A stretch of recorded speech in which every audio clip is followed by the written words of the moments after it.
improve rural infrastructure, okay, to bring a bit more life into the rural areas, to also increase the GDP contribution of those rural areas to the total GDP of the country.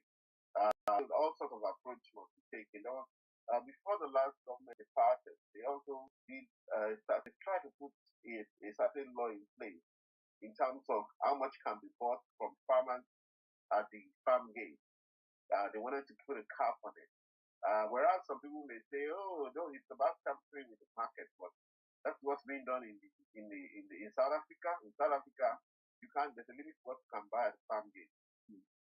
I also researched it further. In the US, the same thing. In the UK, perhaps where you live, you can find out the farmers, the real farmers, they sell their products through cooperatives and very structured arrangements. They don't just sell to any Dick, Tom, and Harry that comes, because those countries have learned over time that food security is very key, and you can't allow all sorts of Dick, Tom, and Harry to get involved in that structure to mess everybody up. And a couple of people or companies can just make mega profit while the policymakers are running around wondering what hits them and all of that. So that inflation is a key issue to be grappled with now. And we need, your answer question in a very short form, we need a proper strategy beyond just reporting inflation figures, beyond leaving inflation central banks tackle through the increases in interest rates. We need a scenario where everybody's hands are there to tackle their own bit of that inflation.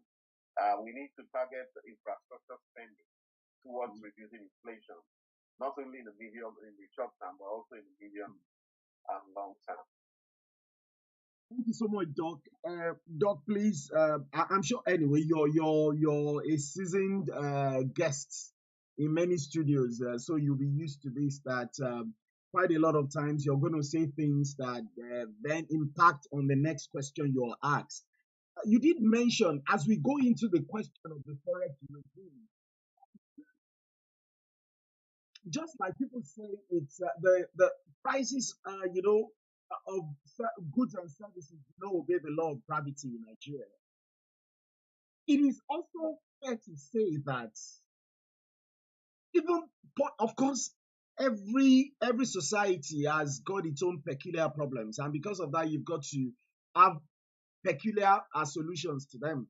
But there's certain things, certain policies that have actually worked in the nations that are around our level, in terms of size, in terms of scale and everything, GDP output, population size, consumer behavior, everything. There are quite a lot of policies that have worked, but the moment you introduce them to Nigeria, it just backfires.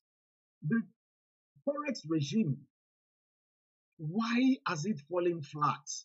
And before you answer, sir, you made mention of things that people are complaining about the profits of the banks.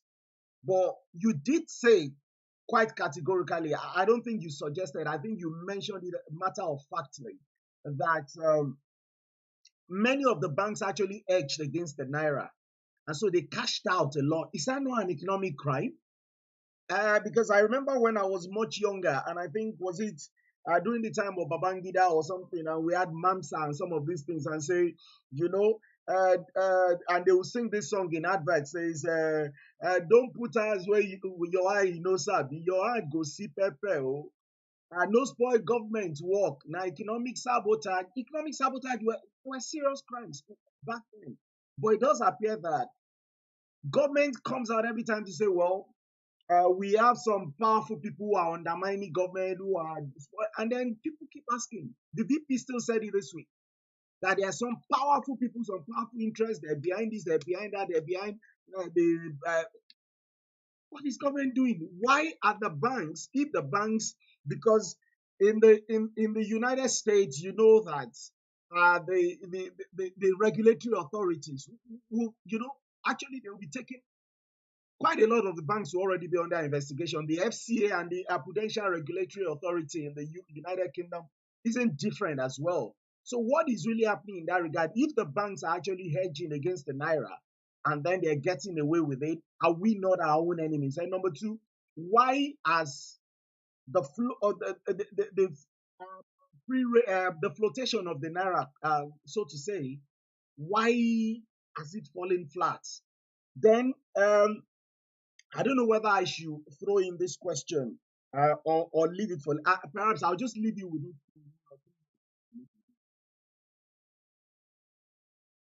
Well, okay. Um, you know, such that it will be almost impossible to catch banks on some sort of sabotage kind of transaction. They can always point to they can always point to transactions that they are hedging against by keeping by being long on the dollar. And of course, for those who are not financial market people, when you say someone is long on the dollar, that just means that you're keeping dollar position rather than not keeping dollar position. So but if you have obligations that are due for you in dollar, maybe in 2 years, 3 years time, you can start to keep dollar and say, in case when that time comes, so that I can pay easily. That is hedging. So for each of those banks, we can always trace why did they keep the dollar, or why did they sort of move against the naira, if you like. But of course, the central bank will also told the banks very quickly that look, don't start sharing that profit that you are made, because what if the naira strengthens? But unfortunately, like you said, people believe that things that go up in Nigeria never come down and all of that stuff. But I don't believe so. I believe that part of the strategies, let's put it a long game, part of the strategies of the government, and the government knows a lot at stake. The naira may still strengthen if everything works together. Nothing goes on forever. Even the misery of a country sometimes turns around. Sometimes magically, miraculously, whatever. And sometimes the efforts of people who are struggling to keep the economy on track, sometimes it pays off. So to a large extent, I think something good may still happen. So we can't pin the banks if they are locked. Some banks also made losses. Some banks who were short on the dollar also made losses. Some institutions like conglomerates and so who needed to pay, like MTN, I saw that they made huge losses because they needed to pay dollar obligations to their foreign counterparts. They didn't buy the dollar on time, so from one position to the other, maybe they were holding on to naira, and by the time they needed to go to the market, they made losses. The thing about the financial market, especially when it comes to foreign exchange, is that money never gets lost. When one person is making money, another is losing money. That's how it works. Money doesn't disappear. I always tell people. So you said that the floating of the naira has failed. Well, it hasn't failed. No, no, no. Essentially, but because it does appear that people, even after hearing quite a lot of the a lot of the backlog kind of there was this sum, and then everything went back, and it's just like it goes from bad to worse, and then all the benchmarks from JP Morgan, all the even Bismarck Rawanes, that's another person I lost fight opinion anyway. But quite a lot of uh, international financial institutions, many of them did say that they did not see the dollar coming out at anything beyond a thousand or 1,100 at the in the market.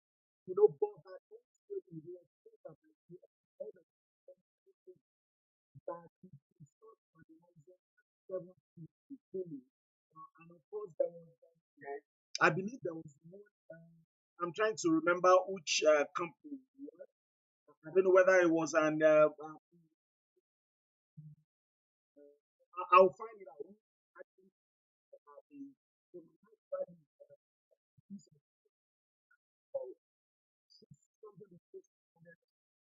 let me just leave you to answer the question.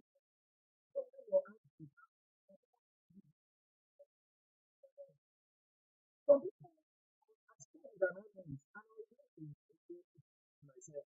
Nigeria complains and we want to solve the problem. But then, most people, that, well, a lot of people, the moment they get their salaries at the end of every month, the first thing they're trying to do is prevent it. That's why you have a lot of the working, a large majority of the working populace refusing to keep even their own salaries in naira. Everybody just straight away you get it, you want to change it to and put it in your domicile. Does that not put extra pressure on the naira as well? And is it because people in government are probably beneficiaries, or maybe there is no political will to tackle that? But an economist said to me, said it probably represents just an insignificant percentage, and so government is right to ignore it. Sir, if you could just, as part of quite a few of the questions I've thrown to you. It's not particularly insignificant.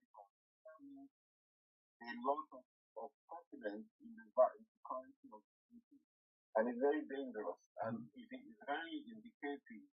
Whereas you may not be able to tell how much money is so changed, but that is additional pressure on the black market, which unfortunately is where a lot of the attention is. Unfortunately, in Nigeria, the tail is wagging the dog, and it's deliberately. A lot of things come to play, including the fact that we are, as a people, we're a little bit feisty. We're quite feisty. I think we talk a lot. We like to exaggerate even our situation, from thinking that we are the best country in the world.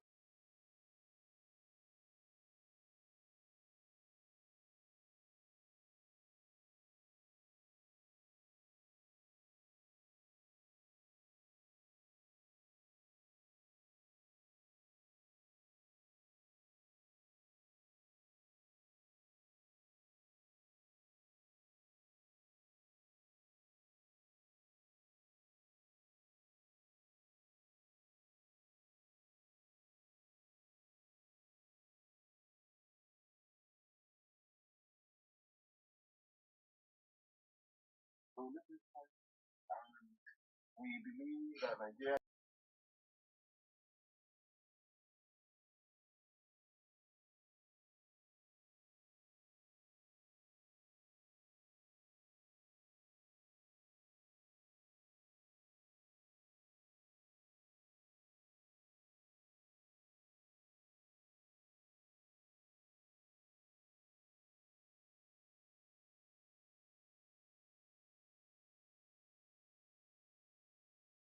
Let's get talking, and I'm being joined by a leading economist and chief executive officer of Global Analytics Consulting. Most recently, he has been appointed as the special advisor on economic affairs, Office of the Vice President, Dr. Tope Fasua. Good afternoon, Dr. Fasua. It's good to have you on the program.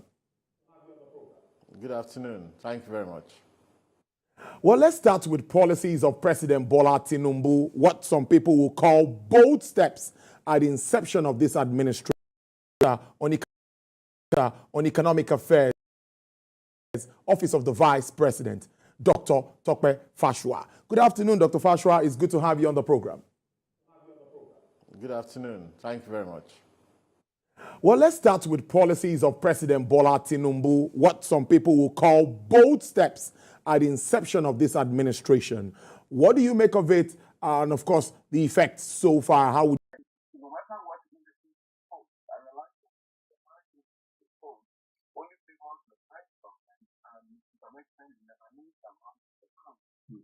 And here we are in Nigeria, we have everything on the track.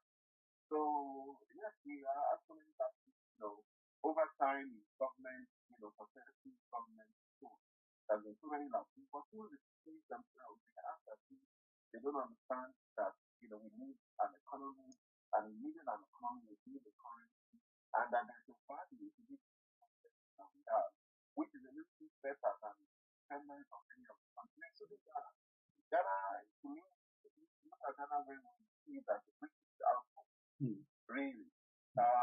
There's still a lot of British influence in Ghana. I don't talk of Kenya, where the British never even left at all. The Gambia, Zambia, and all those. In Nigeria, they basically left us alone to try our hands on whatever it is to make of our economy. So it is not a good business and not a confidence for people to be buying dollars in their salary. Okay, so and something. Okay, thank you very much. First of all, note that I'm here. I'm not a spokesman for government. I do have a role in government.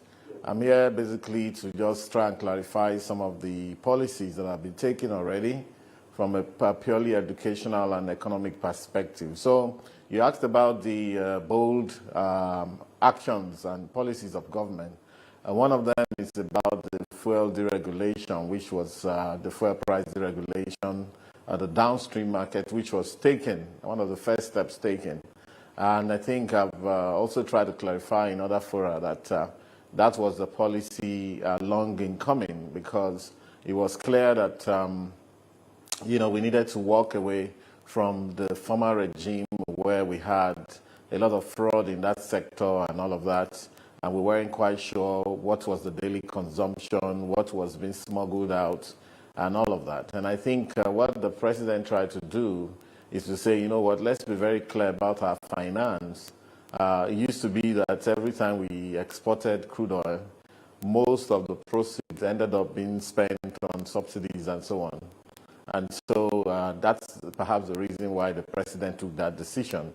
And so it is what it is. And I believe that Nigerians also understand why this has to be the case. However, the flip side of that is that you can see that there's a lot more money accruing to states especially in the FAC allocation and all of that, Federal Accounts Allocation Committee and so on.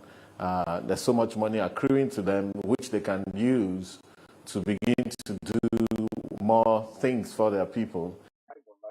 And that's what everybody is doing. Clearly, what is going on as the business economic theory, as a self-consuming process, you found that most Nigerians, and when that person went doing that, it's smart. But you have to blame somebody else's case, all right? So the fraudster or the drug baron who has $100 million, okay, he's also holding his money in dollars. You can only buy $300 from the bar. You think you're only $100. But can you play the long game? The rich who are benefiting are those big guys. Or somebody who gets a bribe thing in the billion naira in bribe. Gets $1 million to cash. You are playing this game. So they own the game, not you. And so if you be the small people that are complaining and saying that, look, let's not go down that route. We have the currency to protect.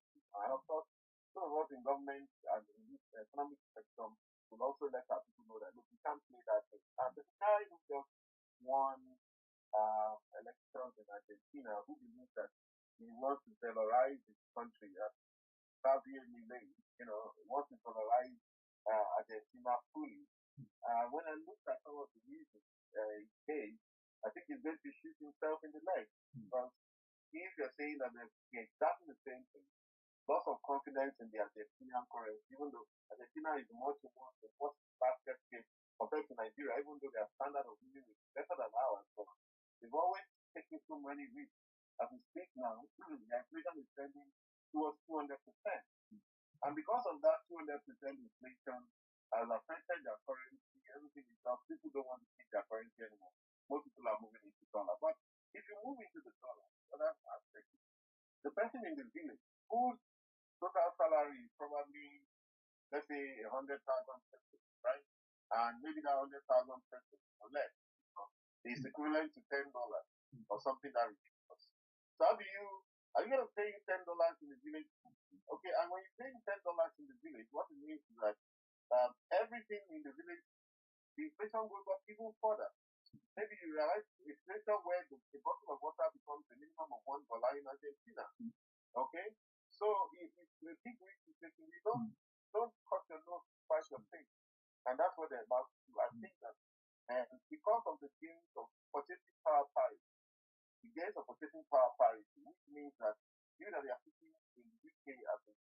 Okay, your 10 pounds, what 10 pounds can do for you?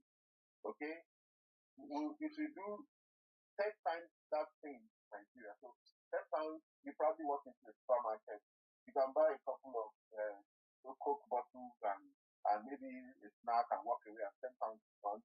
You know, in Nigeria, 10 pounds is 10,000 naira. 10,000 naira for somebody who is really on the lower spectrum can still feed him for a week. Yeah, for 7 days, clearly. If he buys the food and eats in the house, even if you walk into the supermarket, you know, why is it that Coke is maybe will sell for about 200 naira per bottle, but in US will sell for $2, which is 2,000 naira with the same Coke. So because of the gains of purchasing power parity, even the weak currencies are able to buy a lot more for their people to sustain them more than if they transit to the strong currency. So except somebody just wants to sound sexy, like I suspect that Harvey Milei is trying to do, just trying to sound enlightened. He's one of those Chicago school people, Friedman kind of people, but I think that we can think more for our people. So what they've done in Nigeria is to try to unify those official rates. But well, I would have done it a little different. You know, we are making it, we're making the black market rate that time to not be the case. At the end of the day, there's a black market in every country. At the end of the day, what will happen is that, you know, there's a black market in the US, for example. Or if a drug dealer in the US who wants to move money to friends in Colombia, El Chapo, and all of those people, they don't go to the bank to change the money. There's no bank will listen to you. They don't do near bank at all. They keep cash. And so if they want to move money out, they have to approach people, you know, that keep cash as well to move money out. But you will never hear CNN on 9 o'clock or 10 o'clock news telling you this is the rate of the black market dollar, the Colombian peso, or something that ridiculous. But in Nigeria, that's what we think first class. And we take delight in from loading such news, not knowing that we're doing ourselves. And so that's part of the education that must happen for all of us. And that's part of the contribution that everybody has into saving the currency and by extension the economy. Of course, like Margaret Thatcher said in 1980s, discussing with some British businessmen when she went to Singapore, she echoed the words of John Lennon, Vladimir Lenin, or is it Mr. Stalin? No, it's Mr. Stalin. He echoed Mr. Stalin and said, when he said that to destroy a country, the first thing you have to do is to debauch its currency. In other words, to destroy a country, the first thing you do is to destroy its currency. When you destroy its currency, the people don't have any moral ground, anything to stand on. So that's Wow. I think that's what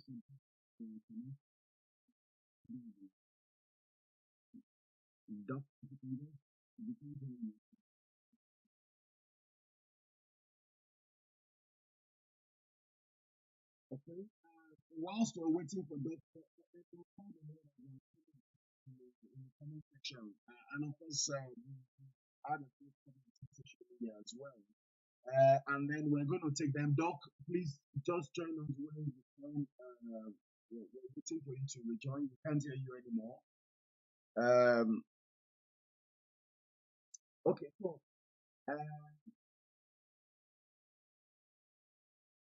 Okay, I think so okay, so I think it's back. Let's just okay, not him. Okay, we're just going to take the comments and then we hope that Dr. Tope Fasua will come back. There's quite a comments from quite a lot of you. Please, can I ask that those okay, so that's already sorted. So whilst we wait for Doctor to come back, I'm going to take any. I'm going to ask a comment on this. I'll leave those questions for to answer when he does come back in. So, but in the meantime, okay, let's have that right and then I'll call others. depending on how much you may let's go on.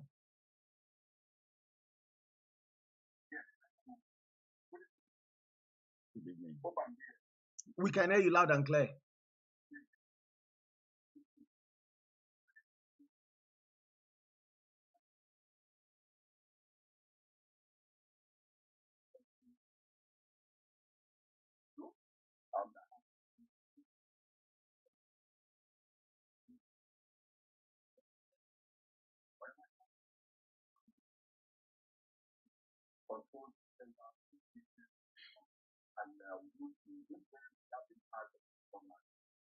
I've just raised one or two questions there which I want doctors to look at what you have.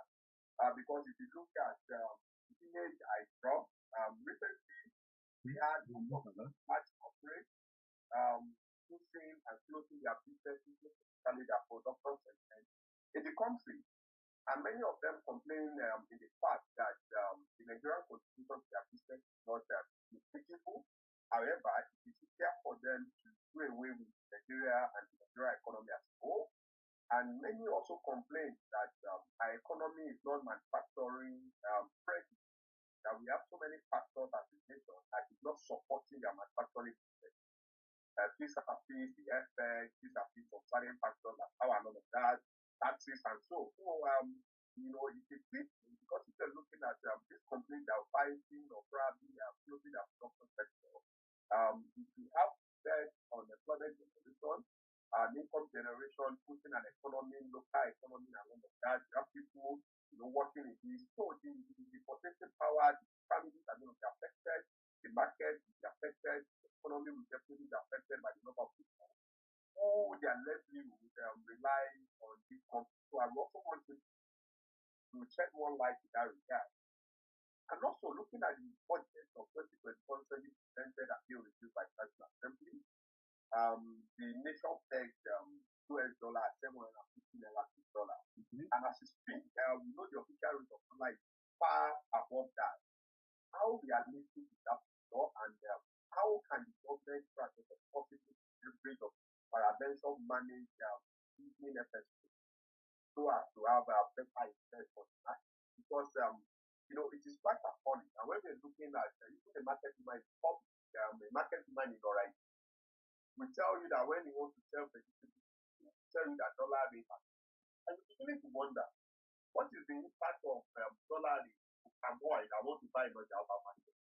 What is the impact of FX, the amount of euro? So everybody has beginning to say empathy and hide under the thinking FSP.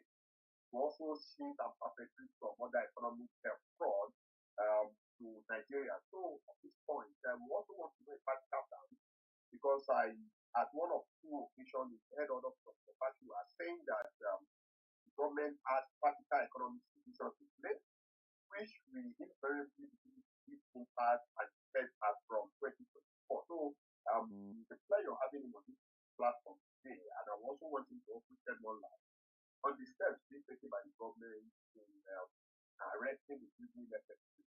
Because as you see, and as you see, there are so many factors and so many things above around the FS rate. So having the FS rate for sale, we have better perspective, and we also have better meaning on the life of an average Nigerian.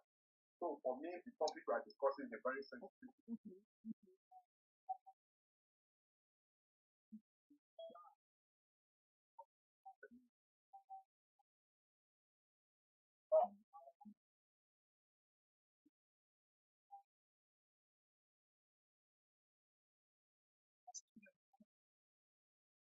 Yeah. Okay.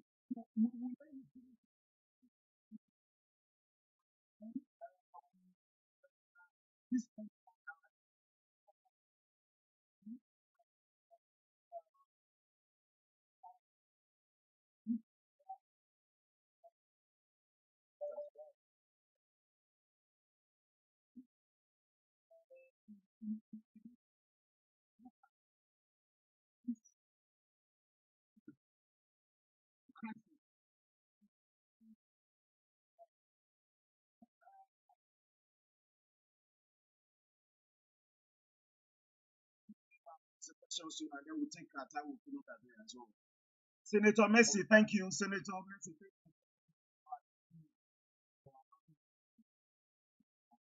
Well, I think yeah, I was just flying on the issue of foreign exchange. As a matter of fact, that we have sort of obsessive compulsive attraction, and every Nigerian is a foreign exchange trader. Everybody, and I think one of the problems we have with economics these days is that we ignore history. We're pursuing models and all those kind of things, but it's not. We don't understand that we are different kind of animals today from the time of before when they were around, and that has implications. So to that extent, we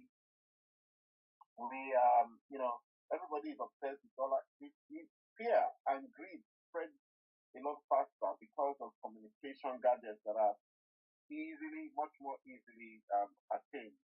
I mean, I'm able to speak with you on this maybe 10 years ago, it was probably not possible, except maybe it was Skype and all of that. 20 years ago, there was probably no Skype, so we couldn't even see and talk like this. There were no smart cameras, phone cameras that we could even speak and see each other. It was left in the realm of the CIA and military agents to do that before they democratized us. So we have to understand that even when we try to compare economies we want it to run at the same pace and the same complication as the US economy, the UK, European economy, we are forgetting where we're coming from. We're ignoring history as a component of economics, not only in terms of economic history, but in terms of, dictating what economics should be today to us and to our economy. So we're very much everybody is interested in dollar. People who shouldn't be keeping dollar are keeping dollar. And however, the regime we're operating now, we want to be liberal. Nobody wants to dictate how much dollar anybody can carry. And it's debatable how successful that will be. And of course, when you set about this kind of ideology, you also don't want to go back. The government will say, no, you cannot keep X number of dollars and all of that. Are they trying to control the market again? But we don't also want to go down the route of Argentina, which will now give up his own currency and say, okay, what we want to be spending is dollar. They're not America. And even if you wanted to, what kind of Zimbabwe was doing it, though not fully. That's the collapse of the economy. And will you ever be able to recover from such a thing? Ever to go back to your own currency?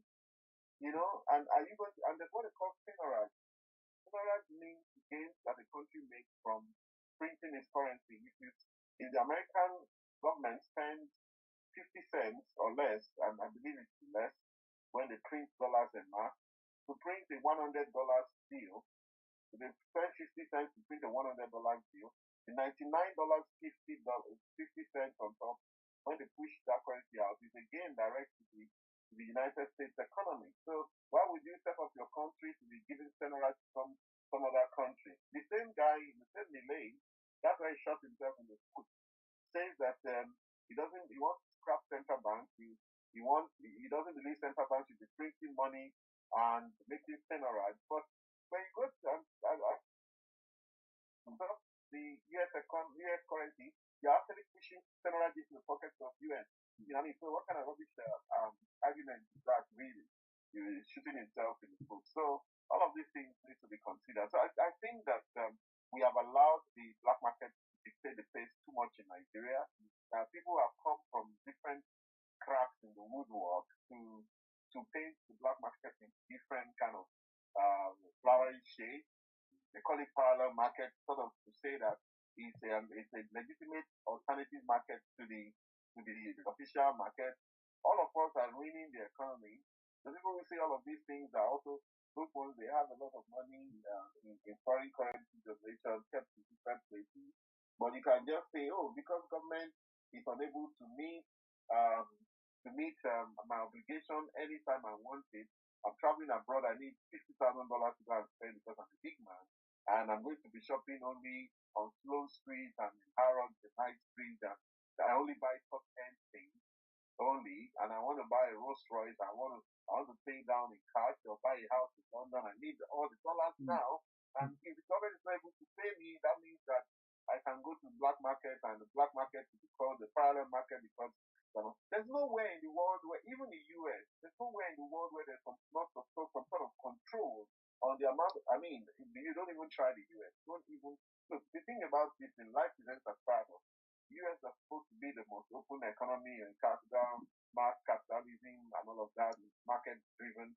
It's also one of the strictest in terms of controlling their currency for the citizens of those countries. Equally the UK is not. I mean, you couldn't even pay in the UK. A third party couldn't even take cash into an account, even in town. From what I know, except you want to take cash into your account, you can't pay yourself. And here we are in Nigeria. Where did we think we have arrived? How did we think we have arrived? That we can do and undo, So all of that has to happen. I will close by saying that when I look at Nigeria's import and export profile, I'm alarmed. There are only two things Nigeria exports that's in the $1 billion, which is oil and gas, as well as fertilizer. So on oil and gas, we export our own share of what we export is anything between $15 billion and $20 billion. Whereas the gross amount that we export in oil and gas, food oil and gas, is about $47 billion. Whatever is on top belongs to the international oil companies who own the equipment and all the technology that they use to drill. And then we've been exporting about 1 billion to 1.5 billion worth of fertilizer, urea, and all of those things. Those are the only two things we export sustainably every year. That's the billion. After those two things, you see cocoa. Cocoa is about 600, 700 billion. You see sesame seeds and oil seeds, about 600 billion. And you get to see crops, sorghum, and all of those things. And it trails down very quickly, right? But if you look at the import side, you'll be shocked, because we have more than 30 different items, and I could tell you at least 10 to 15 of them right where I see that are in the billions or something like this. Our biggest import is also petroleum and gas, petroleum and what's called things like AGO, diesel, like jet A1, all those refined stuff. That's that. We import that. Then pharmaceuticals, we import about $5 billion every year. Wheat alone, we import about $5 billion. Apparel, clothes that people wear, we import about 3, 4, 5 billion every year. Phones, we import almost $1 billion worth of phone every year. Other kind of technologies, we import about 3 billion, 4 billion every year. Not talk of software every year. Not talk of education. The money we pay, we spend about $2, $3 billion every year on foreign education for those who are going to study abroad, including their upkeep and all of that, the money that they're going to feed, apart from school fees. Even health tourism, we spend about $1.5 to $2 billion every year on health tourism. Everything, even paper, we spend $1 billion on paper every year, $1.5 billion on sugar every year. Milk, $1 billion on milk every year. So what are you talking about? This is joke. So people who come from this kind of economy will now tell you they're entitled to any amount of dollar anytime they're living. They say, oh, government should bring more dollars and release dollars. They release dollars from where? Release dollars from where? Nobody is owing Nigeria any dollars anywhere for. It's what you sell that you're going to get at the end of the day. So can we be contrite? Can we also buy local? Because including the politicians who say they don't want to buy local, whatever. I think it's a disservice to ourselves if we are really, really serious and know what has hit us. So I think I'll end it there. What they will say in local parlance, they'll say, you're the bomb. Thank you so much. I'm just going to call PLIDE Shalafa now. And of course, as we begin to round off and we look at the cost of living crisis, you've touched on so many things, and really, I'm so tempted to ask a lot of questions. But really, if I do, I'll just derail the webinar. I've got people waiting for questions, and I've got questions in the chat waiting for you. So I'm just going to take. Oh, fantastic! We'll do that straight away then. Well, first of all, let me read out what you have in the chat, and I'm sure you can all read. The ones that are questions questions there. Good evening, Dr. Fasua.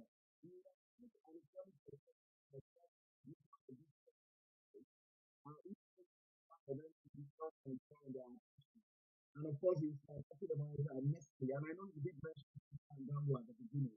P&G, Unilever, AB Index, Glasgow, Swiss Franc, Mondelez, Heineken, Diageo, and Fizzy Cousins. Please just bear with me. Let me quickly do this. Just pardon me. I want us to actually have like 2 minutes of this. We probably can't take more than there are quite a few things you said at the beginning here that are quite significant to what we're doing. So if everybody just wants to bear with me, let's just for a couple of minutes here. I'll really appreciate it.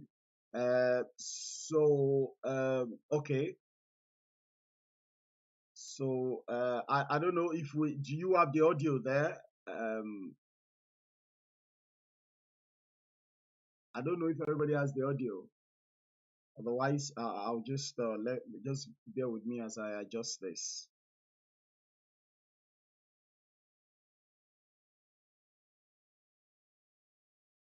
Okay.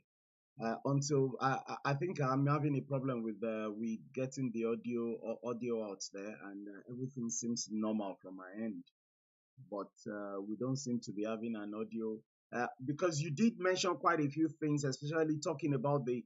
I'll try to fix this, and then we'll come back. So let's just go straight to the questions. In the meantime, so this says. Good evening, Dr. Fasua. Okay, I've already read that anyway. So mention the companies, Cousins, Diageo, Heineken, Mondelez, GlaxoSmithKline, AB InBev, Unilever, P&G, Nestle. So that's one.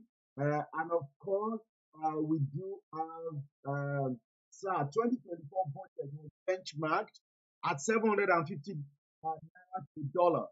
How realistic is this assumption? And what are the practical steps and strategies put in place by the government to manage the dwindling FX rates? And I know you said something about dwindling FX. I think that the presidency has policies that will begin to yield impact in FX regulation by 2024. It will be a great relief properly managed. So that's one. And then another issue currently.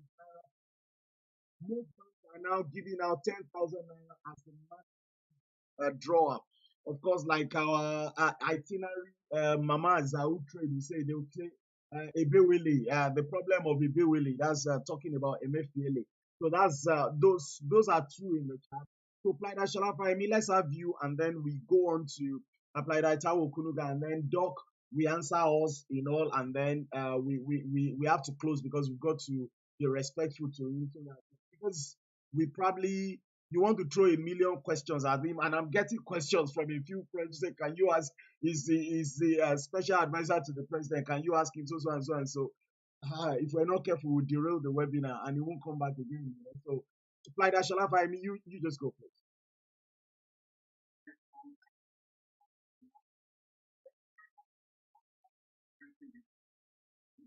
And that pleasure and that creative for always coming to clear our doubt and also prepare the direction in which you can get the economy on the step up. As it is, based on the questions I previously asked, if we do a lot of food to our out there to know, because I got a last party that people demanding for effort in practical terms that we cannot get effort from anyone.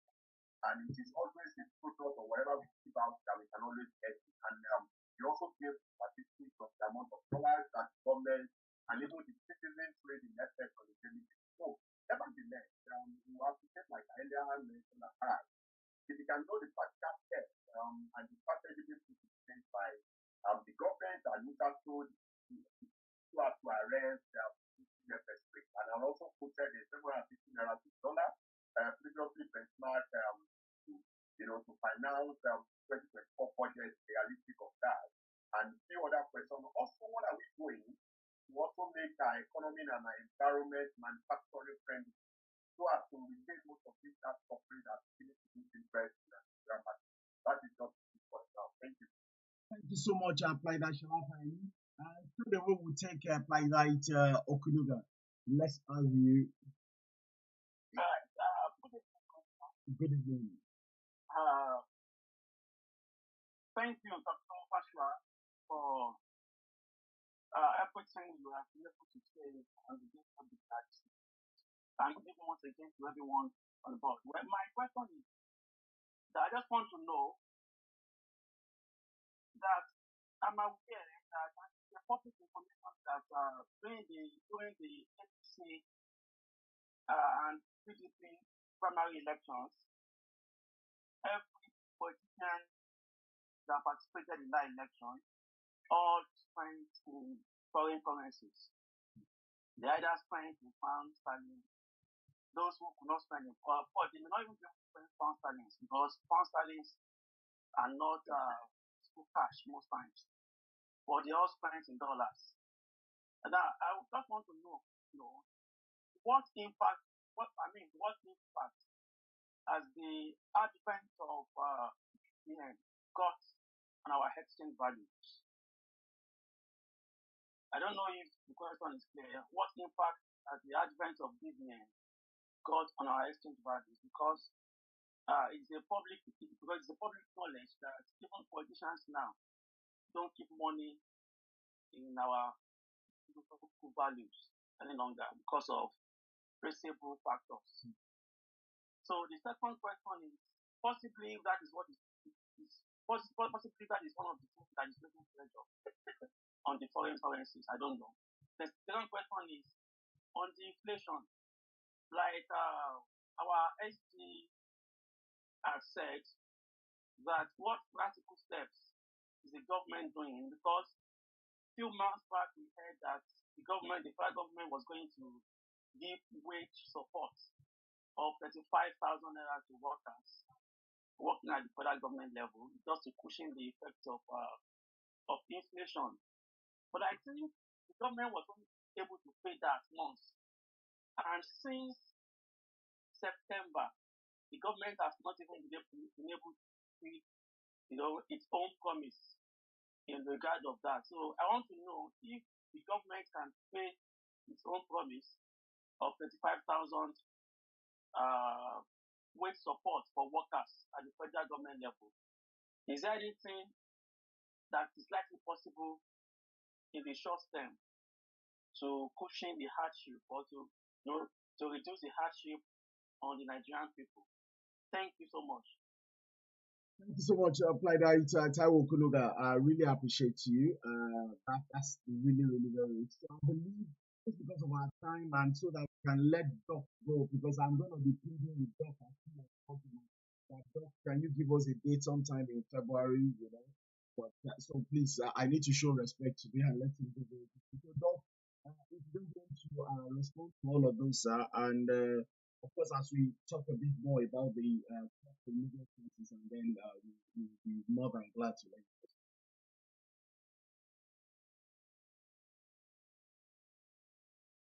Dr. Fasua. Oh my God, I think we lost him. I'm just gonna call him out. I'm gonna ring. I'm gonna have to connect again. I think his line went off again. He actually told us at the beginning of the program that he had very, very poor, not really excellent connection where he was, and where he still is. So we have touched on some of these things, and people have asked questions. And of course, I like the question about the all of you have asked those questions that have actually touched on the Forex regime. We need to talk about this Forex regime because it is actually required for planning purposes, not just at governmental level, but at individual level as well. And of course, quite a lot of people will talk about Japa, and but this goes beyond Japa. Of course, you cannot but have some sympathy for those who are in Japa category, as in those who plan to do this trip, across the seas. and then suddenly the finances are becoming, what was sufficient before suddenly becomes insufficient. But beyond that, what about industries? What about organizations that need a stable exchange rate regime in order to be able to plan properly, in order to be able to budget, in order to be able to, put together short, medium, and long-term strategies? These are some of the key things that we really need to talk about. Okay, Doc is back. I don't know how much more attention he has. He's back. So let's just take that.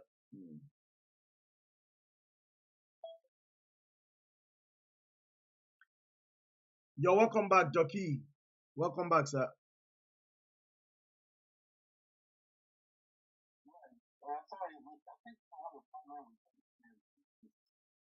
Oh, so sorry. So sorry.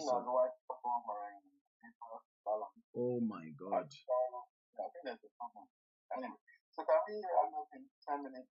Yeah, yes. I don't know. Did you Oh, my apologies. So let me quickly run through so we can actually round up because I was actually saying that we need to even show Doc respect a bit. We need to let you go very quickly because we need to plead with you to have you back at some point, maybe in February, if you can make time from your very busy schedule. And so, if we don't let you go very quickly today, we might not have that privilege again. So that, we would have economic perspective to Nigeria's contribution to the contribution to Nigerian economy of these corporates, which made it easier for them to discount Nigeria in their operations. And of course, that's in the chart. So he puts the documents there. So talking about Nestle, UNG, Unilever, the Glasgow, Mondelez, Heineken, and PZ Cousins. So I'll leave that now and then go on to another question. The next question is 2024 budget of naira to dollar. How realistic is this assumption? And what are the place by the government to manage the doing this effort? I know you talked about sufficient effort supply at the time. That that will be going to improve impact in effect regulation by 2024. It will be great reduce this rate to 20 and then the third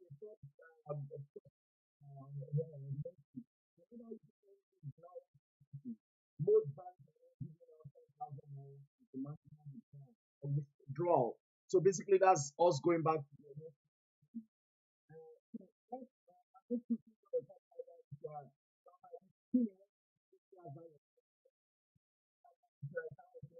Get ready to ask a question as well. So Doc can just take everything all at once. So let's take you, Applied Ashala Fahimi. Let's have your question very quickly.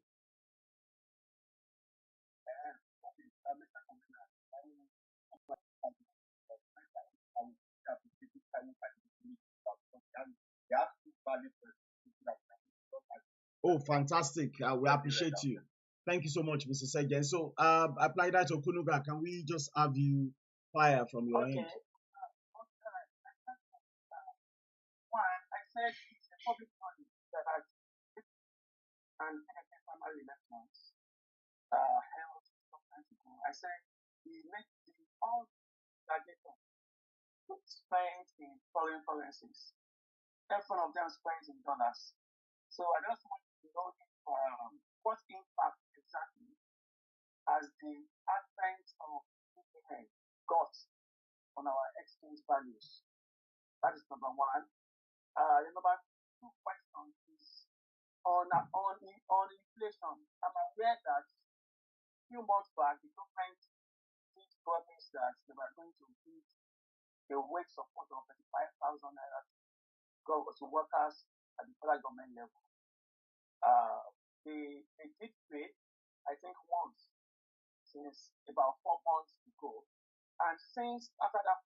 has indeed not been able to fulfill its own promise, just to add 35,000 naira to annual as wage support for workers to support them on the hardship.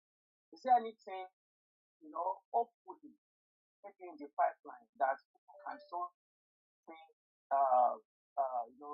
could be, could lighten up supporting maybe on the long run, or maybe on the short term? Because workers are wondering why that, why the government that we support. Yeah, can I answer? Yeah, thank you so much. Doc, over to you, sir. Apart from the last one, I'm aware of that 35,000. Also, I'm aware that it was paid in September. And this is one of the reasons why I take the challenge of coming here to speak. You won't believe it, most people will never speak towards their government. And I think it's the real, normally, we should communicate much more. I mean, people are left asking all these questions and nobody is giving any feedback. But whereas I'm not in charge of who is paying that money, I'm not the one paying that money, but my own position really is that whereas cash payments in times of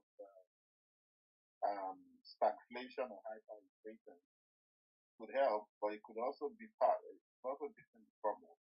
Personally, I'm not in favor of cash payments or increase in salary, mere increase in salary that are not backed up by productivity. My suggestion in one of the meetings was that perhaps look at actually buying food items and distributing as a policy like they do in the US. There's a food distribution program in the US. So if we talk about the grandfather of capitalism, where we copy all our examples from, they're doing that. Why can't we do that? And what that does, it brings attention back to the rural area to help our farmers directly, put money into their hands, will also perhaps increase productivity, because a lot of urban people, if they know there's a program such as that one, many people will go back and start their farms and see how they can benefit.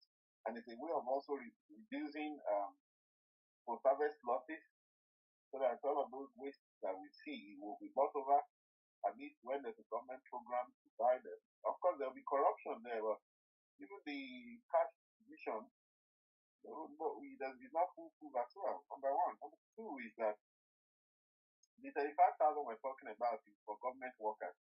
The last statistics that MDS rolled out, Bureau for Statistics, in terms of employment in Nigeria, realized that 85% of workers in Nigeria are on their own as hustlers. Who is giving them that 35,000? Nobody.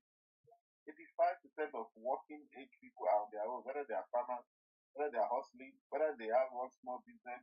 We have 37 million MSMEs in this country.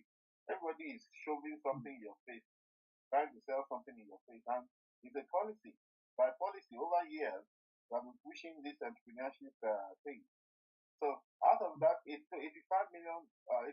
of workers are hustling.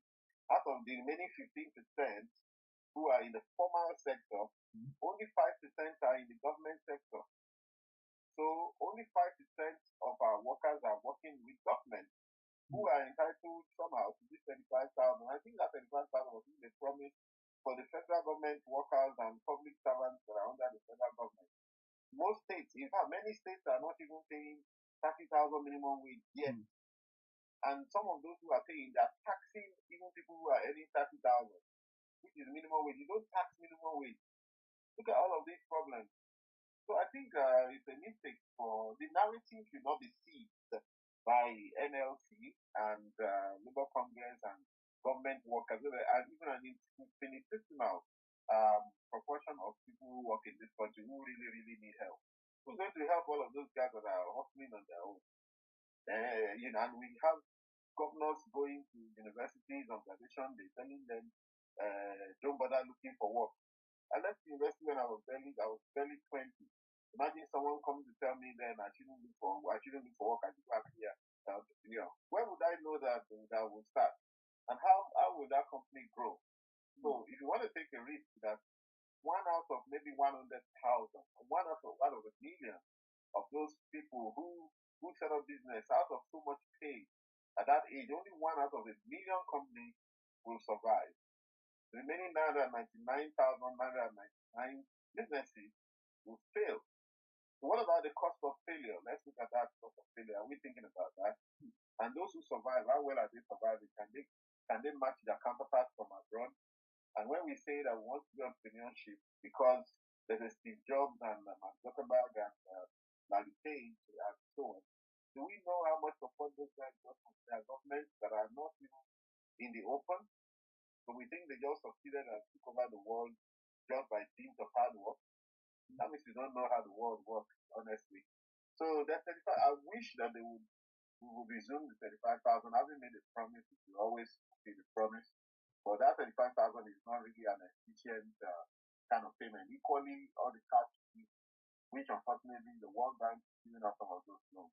I don't believe in that, honestly, as efficient ways of getting out of this problem. Number two, spending the foreign currency at political rallies. Well, I'm not a politician. I think them. But then again, Did you say you're not a politician, sir? You're a former president. I'm not a politician. I think when I ran as a president, I'm not a politician. Go on. Anyway, so eventually, what impact we have had around that time we went to political overdrive. Maybe if somebody gives somebody $1,000, they are giving each of them $1,000. You have to discount a lot of the narratives of that era because there was a lot of propaganda around. But of course, it's not good enough. Of course, politicians have to bear the burden and the responsibility. So you cannot tell the people to hold naira when you are holding dollar.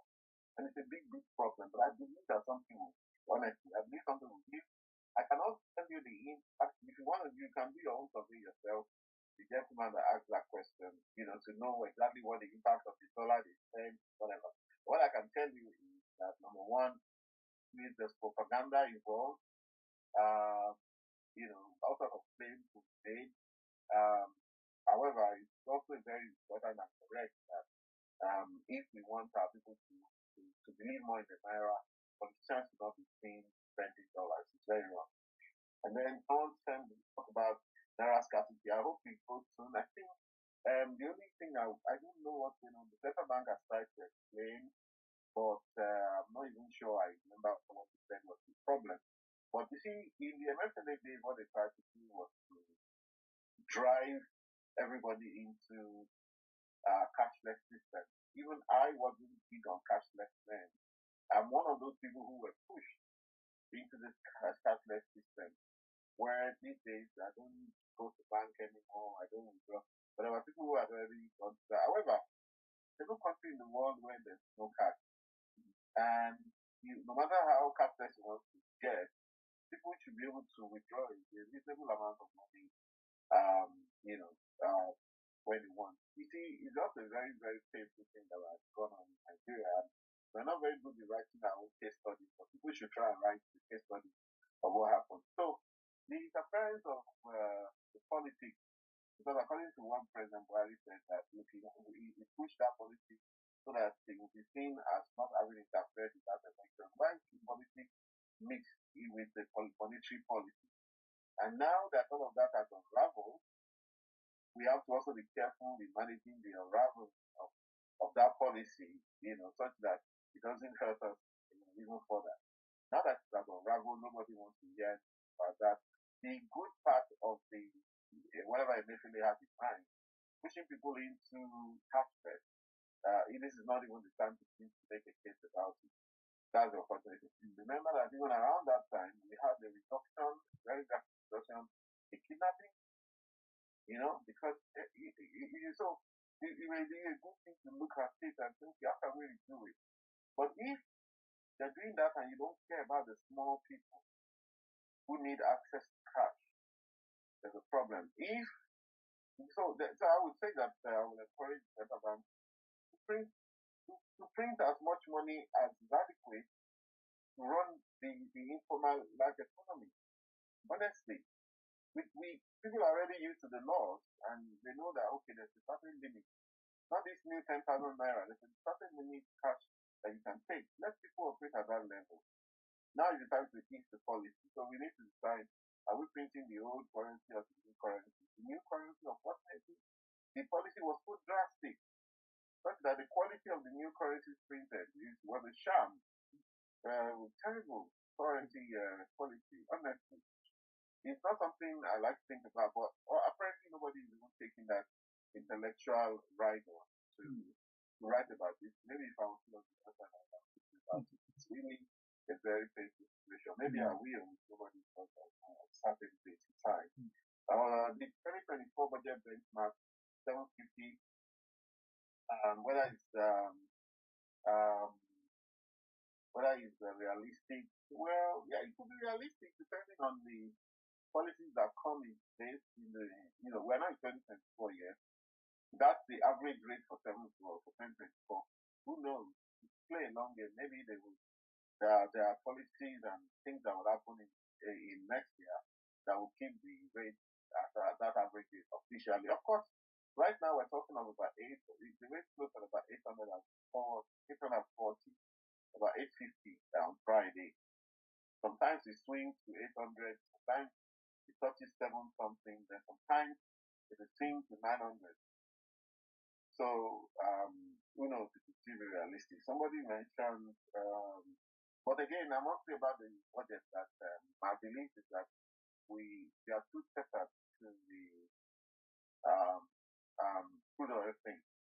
I would want a budget, and that's part of my advice to government, a budget that actually makes assumptions for so many other industries apart from just crude oil, where government can get something.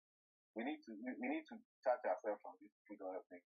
It doesn't make a lot of sense. And the way the budget is not stated, when you look at daily production, are we assuming that daily production is all of ours? No. Only 30% of those daily production is ours. So we tend to people to assume that 1.7 million, 1.8 million, 1.5 million. Oh, that's what we're producing. Our own portion there is 30%. We're producing under joint venture or production sharing contract or any other kind of arrangement. It's not ours. So somebody said managing FX rate. Do I remember what I think that's something I meant about FX today, but I would want to say that we are two top FX company. I think all of us are FX traders in the country. Nigeria contribution, yes, the last one is Nigeria contribution to good companies. And I saw the tool that Mr. Shola finally did. Let me tell you what, the point is this. The withdrawal of those corporates should also be seen as an opportunity for local businesses to step up. So GlaxoSmithKline has been in Nigeria for 1 year, they left. And some people say, not long ago, P&G, this whole Nigeria is taking. It's not Nigeria. All of those companies had their own corporate issues. When I was living in the UK in 2006, there was a time that Cadbury had problems in Nigeria. But around that same time, Cadbury had problems globally. They had what they call salmonella poisoning. It was even a major crisis. But somehow we managed. Nigeria likes to use head, and this is down to this exceptionalism I mentioned earlier. We like to use our head to carry things that are bigger than us. Honestly, things that we are not mature enough to carry the same speed, including good and bad. So I think we need to chill out a bit. So GlaxoSmithKline has had serious problems. Glaxo and Sanofi, which is another company that we use from Nigeria, they put a bet on COVID vaccine. They failed. Okay, they failed. And that is impacting on them presently as we speak. P&G had to pay a fine of $40 billion last year. Many of these companies have had problems with corporate governance, with fraud, being slammed with fines from the US and all of those countries. And so what Nigeria is insignificant in the scheme of events as well. You can see from what you shared, only one of them had 17, I think it's PZ or what, that had 17% contribution from Nigeria. Any country that has contribution, 70% contribution from Nigeria, any country that has 70% contribution, it's not even a big country. P&G's business is domiciled in the US. Okay, Mr. Procter, Mr. Gamble, companies that started in the Midwest America. They were candle makers and soap makers. You know, they've been around forever. How the word soap opera was invented, because they were the ones that started the idea of sponsoring shows to project their businesses, to advertise their business. That's why all those things, when they show the show, sponsors like Procter and Gamble, these are soap opera. They've been around forever. Nigeria is insignificant in their business. So, however, what they're telling us by those pulling out is that by now we should be able to produce our own soap, our own candles, our own toothpaste, our own sanitary pad, our own maybe napkins and pampers and all of those. We should be able to do it ourselves. However, of course, we know that there's a certain Turkish company that came in not too long ago. We'll be able to do all these things ourselves. That's what makes I told you that we spend almost $5 billion worth of guaranteed loans. How can we not sit down and do our own thing? For all of you who are based out, there's opportunity in this Nigeria for greatness and for making money. In spite of all of the challenges, the best place you can live. And all of these things that are going on now is showing that there are great opportunities in this country for those who can hunker down and take the risk and play a long game. They're going to make it here. So I'm not really afraid that those companies are going. In fact, it's high time they left. I can't be stuck with a colonial company and still be hoping that they will make everything we eat for us, everything we use as human beings. Those are markets that are opening up, waiting for our people to steal. Thank you very much. Doc, please, I know you said this, and I'm looking at Doc, please look in your phone. When do you think Nigeria will be able to diplomacy in terms of this industry? And then, well, I think it can happen in this way because I'm with them. I'm here. I have the idea. I'm an advisor. I'm a professional, so my work is to advise. I'm not just a long time ago. You advisors, your work is to advise. Whether we take it or not, it's a different ballgame. Of course, you can't say you're an advisor and force the government to take your. That means that you don't know your place. You have to know your place. But I believe that the opportunity will come for the kind of jarring, policies that we need to begin to take us out. I think that Tinubu is one person who has that open-mindedness to take on some of those ideas. I mean, he has allowed some of these liberal ideas, which I was a bit taken aback in the beginning, but he has also he has shown that look, I can do market as well. It's not just about center of left policies alone. And I believe that the bitter pills have been swallowed. Nigerians should look forward to the goodies going forward. That's it, and we must provide those goodies wherever they will come from. But the idea side, this economy is easy to move. I kid you not. If you can take out the initial the noise effect, there are so many quick wins you can get going forward. I believe that that will record at least significant changes. And of course, the external vigilance, the citizens should also continue to ensure that they put up that the right kind of intellectual pressure to continue to do the right thing. I think we can make it. And someone said it's very close to the manufacturing industry. Like I said, my last statement before now, all of these pulling out are opportunities for us. Remind you, Nigerians are not very much attuned to things like manufacturing because it takes a lot. The reason why manufacturing falters here at the place of done is that we have to import machinery and so on. It's a lot more difficult to import machinery when the currency is weak, and we can't manufacture a lot of those here. But we're also being forced more and more to look inward. Okay, foundries, people who put these machines together, they're doing a lot better today. A lot of people are looking inward for alternatives rather than, but the more you can substitute they rent out for you, the most sustainable your business operations, and their money is being made. You know, it's never been easy in this country. Particularly even as far as before 65, 63 people were saying that we were saying it in the Roman things that really, so even as far back as then, if Olaya came in the 73, they've always said there's no money. But somehow, I see these people, this weekend alone, I mean, only God knows how much food that has been wasted in 1,000,000 and one beds that would have had.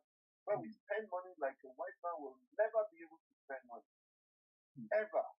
A white man has lived from hand to mouth. When I was living in London, in Swiss Cottage, there was a hall close to me. They said, oh, we host parties for three to 50 people. I'm like, some people will host a party for 3 people. And it's a party. But here we host party for 5,000 people every weekend and nothing. So anyhow, there's opportunity and there's hope. Let's keep hope alive. Thank you very much. Thank you so much. Before I just let me just read this very important thing you wrote, and then we get a vote of thanks for you, and then you go, sir. You wrote this in your article in the Premium Times newspaper. I love this, and I just want to.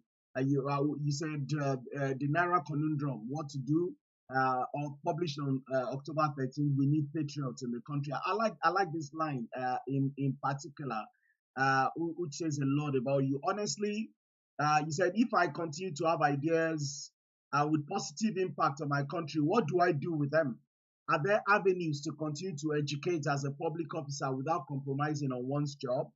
Honestly, this is what I intend to explore, and we can see that tonight because you've not really spoken per se as a political appointee, but still as someone in the thick of it who wants the best for this country. The role I've been given as special advisor on the economy is just perfect for my personality and stage of development.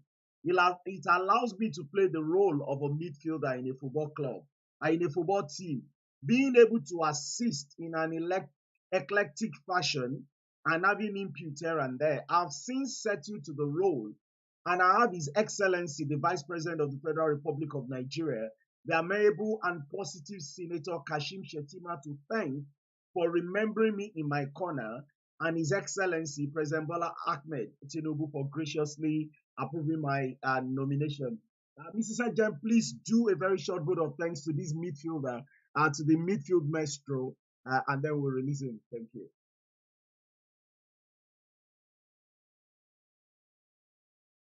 Maida Shalafa, very quickly, we need to release Doc.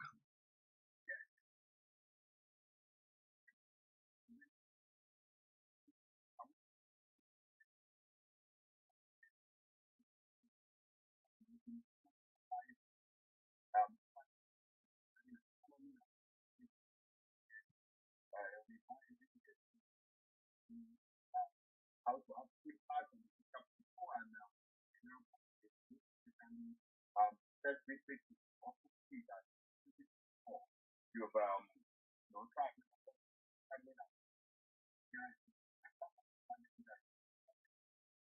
very much appreciate on the functional to play here between and others like you instead of the other side, I want to appreciate the my commitment on side on the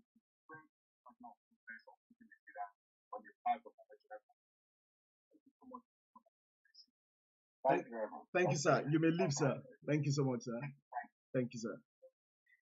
Ladies and gentlemen, I just want to thank everybody for being for your time in this webinar. It's been a very, very interesting. We've come to the end of it now. And we're going to be doing it. We're thinking that we're done for the year, but we've got Comrade Nelson Ekujumi, one of Nigeria's famous political activists with human rights and social rights activists. We've got him next week.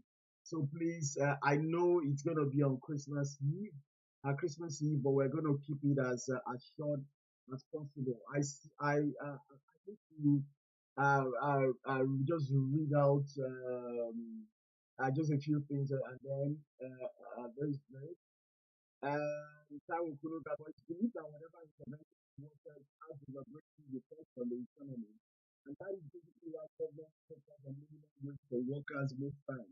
Many states are already making plans on which to pay. If we are Oyo, if we are Lagos. And then sincerely, you're not speaking like one about this applied and Lukman. Sincerely, you're not speaking like one of those politicians. Most of your analysis, nice one. Thank you. And then I believe this should be you are super or something like that. Is very for manufacturing sector.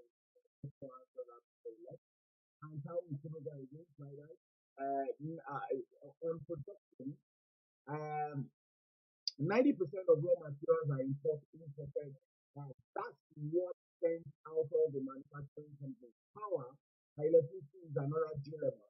With the exchange flow, it will be difficult. I wish we can move a little away from outside dependence on oil. Thank you, Doctor, for your submission. Thank you. You know, I was giving the love you. Then, like I was saying, we couldn't we would need to come again. He would come again. He will be but he really but I'm hoping that we can get into February.